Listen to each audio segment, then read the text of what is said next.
Hi everybody, Dacob here. Welcome back to the Fashion Bunker. There's several articles circulating at the moment about how luxury brands have a new headache. Stingy shoppers are returning their goods, erasing up to 75% of their sales value. Who would have ever thought that online luxury shopping might have just been the downfall of the luxury shopping system altogether? Is it though? Let's check it out together. First, subscribe to my channel here on the tubes. Push the join button next to the subscription button. Become a member today, get access to extra perks. You can also join me on Patreon. superdacob all spelled together there as well for extra perks. This video is being filmed live in front of a live virtual audience. I live stream several times a week, so come join the fun, come join the chats. And luxury brands have been pushing, also everything I say in this video is for entertainment purposes only, not rooted in truths or facts. Everything's alleged and just my opinion. Thumb up the video. Luxury brands have been pushing lately a lot, depending in the markets where they earn the most money. So for the longest amount of time in the tens, it was Russia. Then their eye shifted towards the Middle East, and then it shifted towards South Korea, Japan, a little bit less, and then the main focus became China. Now India is also on the forefront, but China. And then, of course, the pandemic happened, the lockdowns, Chinese customers at a certain point stopped purchasing. European luxury brands were shook because they were really counting on the Chinese money, honey. But now, after the lockdowns have ended, apparently Chinese shoppers have started buying again. However, a lot of these luxury brands, European luxury brands that also sell online in China, were expecting a huge surge in sales. And a surge they did get. But what they did not expect was the amount of returns. Because you see, as several articles report, apparently in China, so the luxury brands, from what I understood, they commission or pay companies to fulfill shipments for them. And they also pay insurance companies to fulfill said shipments for them and to cover the loss in case something gets damaged or stolen. So a lot of the companies in China offer you incredibly simple orders and kind of basically the whole process of shipping to you, you inspecting your goods, you like it, you don't like it, and then shipping it back. Returns are super easy, apparently, and free of charge. And said luxury brands don't really care much about it because they are paying a third company that takes care of returns, postage, and everything. But during China, and here one of the articles, so this is Fortune, and Fortune.com took it from Bloomberg.com. Bloomberg took parts of it, I think, from Reuters. You know, they all kind of snatch it from each other. But we digress, and everything allegedly. So during China's biggest single-day shopping festival last November, listen what happened. Upscale labels like Ralph Lauren, Burberry, Group PLC, and CIE Financière Richemont, Net-a-Porter saw purchases far surpass their wildest dreams and expectations. Those seen just a year earlier on the mainland's dominant e-commerce platform, Alibaba Group Holding Limited's Tmall. But within days, some brands saw up to 75% of that sales value vaporize as customers returned or canceled purchases in droves. People familiar with the matter said, asking not to be identified, discussing private data. This unusually high rate of returns, well above the 20 to 30% that consultancy Stanford C. Bernstein considers normal in the global luxury industry, has persisted since China exited COVID-0 more than a year ago and is sparking a reevaluation of the way some fashion labels do business in the world's second largest economy. The majority of marketplace users are middle class, a group highly exposed to the country's ongoing economic slowdown. Once a backbone of big-ticket discretionary spending, they're now seeking discounts or shifting away altogether from pricier purchases. Platforms like Tmall have rolled out more frequent promotions to boost sales, but the returns trend threatens to undermine efforts. The trend worsened in the first quarter of this year as Tmall return and cancellation rates for Italian luxury house Brunello Cucinelli, SCPA, soared to 69% from 59% in the same period a year ago, according to people familiar with the matter. LVMH owned Marc Jacobs shot to 43% compared to 30% in the first quarter of 2022, they said. Richemont's Chloé, Ralph Lauren, and Mulberry Group, PLC, all experienced similar rises in returns and in cancellations in the quarter compared to the same periods in the past few years, according to the people. Now, Tmall is one of the largest official bazaars for global luxury brands in China. Now, what is fascinating here, Mark Tanner, managing director at marketing agency China Skinny, said, "I can imagine there are plenty of people in the luxury category taking out and showing off a luxury item for an evening, earning the status, and then returning it at no cost. There are definitely signs of luxury softening, which I am sure is driving the opportunists to get a free showing." Tmall said luxury brands continue to deepen their cooperation with the platform. The unverified figures provided by Bloomberg are materially off base and at odds with actual brand operational performances on our platform, a Tmall Luxury Pavilion spokesperson said in an email.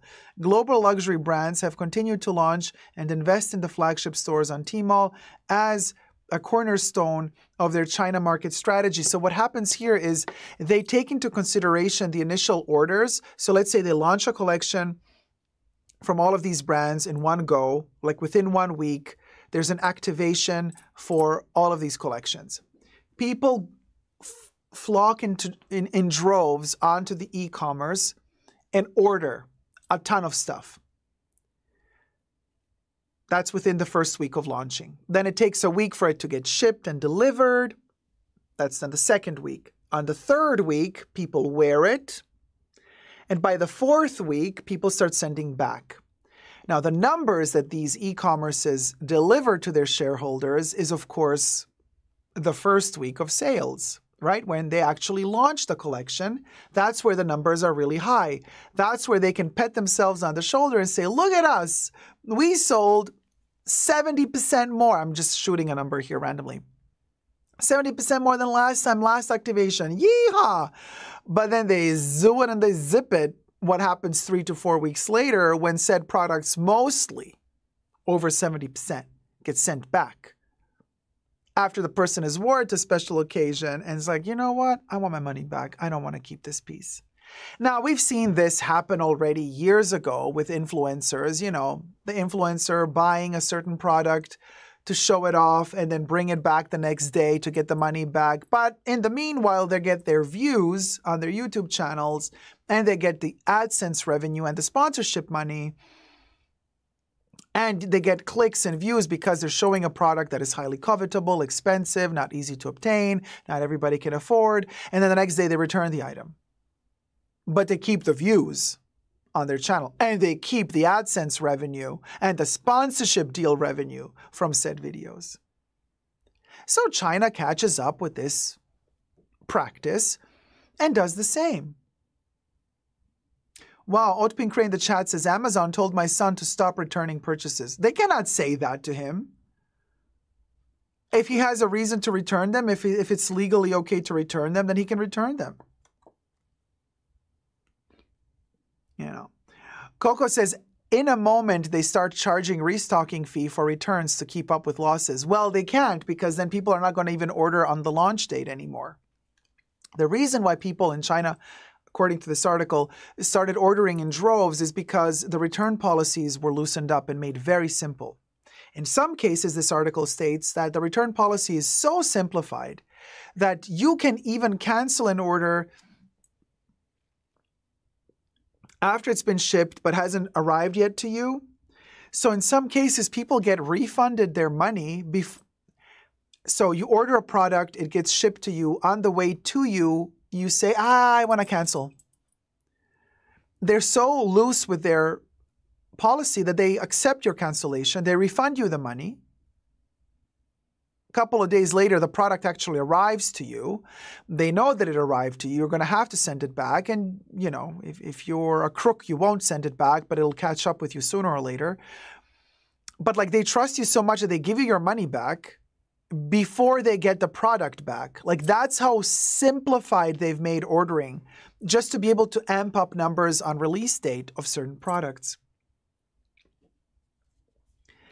Aiming higher. Rates have been pushed higher by shoppers increasingly requesting returns and cancellations before their products are even shipped.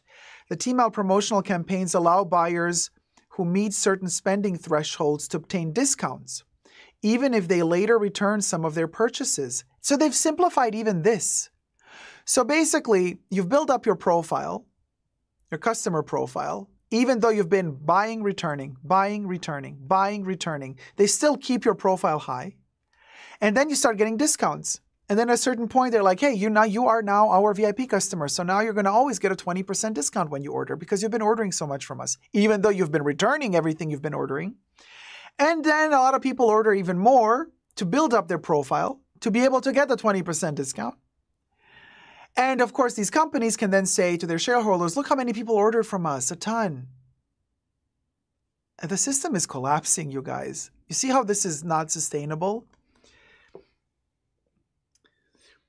That's encouraging people to game the system by ordering expensive items just to secure the rebates, the sales. While immediate refunds don't cost Tmall or the brands themselves logistics and shipping costs, the requests mean that initial sales figures are artificially inflated. The weakening consumer sentiment has already ensnared some global luxury brands. LVMH reported slower sales growth in the first quarter, with revenue at the group's fashion and leather goods unit, its biggest division, rising just 2% in the 3 months through March compared to the 18% from 1 year ago. Last month, Kering SA saw $9 billion wiped off its market value after it warned of slumping China sales for their star brand Gucci. The returns issue has not affected labels at the highest end. Hermès is still kicking butt. Chanel and Dior as well, which have limited their reliance on e-commerce channels and sales campaigns. And look how Chanel comes triumphant out of all of this. They knew it was coming. They knew the system was going to collapse. That's why Chanel never developed an e-commerce for their fashion and accessories. Sunglasses, like eyewear and beauty, yes. Even though they were very late to the game, Chanel developed e-commerce for their beauty and eyewear. But that's it. Chanel never went into e-commerce for clothing, bags, shoes, costume jewelry, none of that. None of that. Very, very clever. Because now they can reap the benefits of all of this because their customers have been taught and educated. Okay, you want to buy Chanel clothes, you go to a Chanel boutique. Or you have a connection to a sales associate and they can send it to you. You pay. There's a link that they sent to you. You know, that can be done, but only if the sales associate trusts you. Otherwise, no. No way, Jose. Are they going to do that? It's like they knew it was coming. It's like they knew it was coming. Isn't that interesting? Very, very interesting. This hard-to-get strategy, which Chanel implements in particular, of limiting e-commerce, which focuses on cultivating wealthier customers, has meant sales have remained resilient amid China's slowdown, said Jacques Roizin, managing director of China Consulting and Digital Luxury Group. Frequent participation in promotions risks damaging brands' image, making them less appealing to those who are still willing to spend. Still, Tmall has lured some labels to participate with promises of divert more traffic their way. Hard to resist as the middle class's appetite for luxury is declining. Online orders accounted for 42% of the mainland's total high-end market revenue last year, according to consultancy Yaok Group. In fact, China's e-commerce giants are making returns and refunds easier than ever. Platforms like Tmall and JD.com Inc. require brands to allow customers to return purchases with no reason given within 7 days. Many brands purchased insurance provided by the channels that covers the costs of return shipping for shoppers. Recently, platforms have begun allowing consumers to request refunds on items over issues including shipping delays or service quality without even having to return the items. Still, due to the outsized influence and reach of China's e-commerce platforms, premium brands can't afford to walk away, said Angelito Perez Tan Jr., co-founder and CEO of RTG Group Asia, which operates businesses including a luxury consultancy. Instead, they've been investing in more concierge services, immersive experiences, and private sales to build long-term, one-on-one relationships with wealthy customers. Bain & Co. forecasts China's luxury sales will slow to the mid-single digits this year, down 12% from 2023, and remain primarily driven by high-net-worth individuals, those with investable assets worth more than 10 million yuan, or $1.4 million. There's a clear refocus towards very important customers, Tan said. The increase in product returns highlights the imperative for luxury brands to refine their strategies for the Chinese market. It's a mess. And the European luxury brands that have been relying on the Chinese market so heavily are so screwed right now. This is why we have the end of luxury as well. Because they're like now, oh boy, they've alienated their local customers. I know because I'm a local customer, I've been alienated because there was a certain period in time when they were like spitting on us. They just cared for the Chinese tourists that would come in flocks and buy, like, they would be like those grasshoppers, you know, that like fly in droves and like just mess up an entire crop. They eat everything and then they leave an empty void. That's how Chinese tourists would come into luxury boutiques, buy everything and leave. So the sales associates were also, the brands were also spoiled, rotten, you know, because these tourists were not questioning anything. Oh, that's the price. Here's the money. Here, take my money. Take my money. Just give me everything. Give me everything. And then, of course, a local customer like myself enters the store. The locusts. Yes, Avke Art.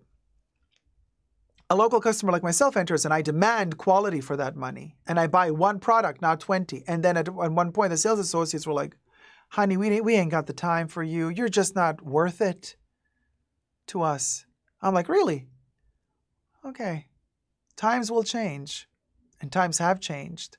Now, I'm getting emails, texts, messages, almost on a daily basis from sales associates that ignored me a couple of years ago. Now they're begging me to come in. Oh, look at the new piece we just got. Look, we thought of you. Well, we miss you. We thought of you when we received this new item that nobody wants to buy. And I'm like, Oh, I stay polite. Of course I stay polite. I stay polite. I answer all of them and I say, oh, I miss you too, sweetie. Thank you so much for thinking of me. But right now I just cannot come by. I'm super busy. And I'm like, you know, and then I tell them I'm traveling, I'm here, I'm there. I would have loved it. Thank you, though. Thank you so much for writing me. Love you loads. Cha, cha, cha, cha, cha, cha. Come on, two can play this bullshit game. Interesting times ahead of us. In a good way, for us consumers, by the way. In a good way, I believe. You know, Robbie says, oh, that we miss you always makes me laugh. Yes, you miss my money, you don't miss me. Oh, yeah. Milk says, many of the sales associates at the mall near me cater almost exclusively to Chinese customers. They're really shifted and catered to that demographic. Oh, yes, and also the fashion brands have started designing for that demographic and that type of culture. You know, Coco says, yeah, don't burn bridges, but see the fakeness. Exactly. Be PR about it. Be very PR about it. Give them their own medicine back. Speak in their language. Oh, we miss you so much. Oh, yes, I miss you too. But unfortunately, I can't come by. Yeah, you understand. Thank you so much for watching. Let me know your thoughts and prayers down below. Thumb up the video, subscribe, and until next time, never give up on love. Bye.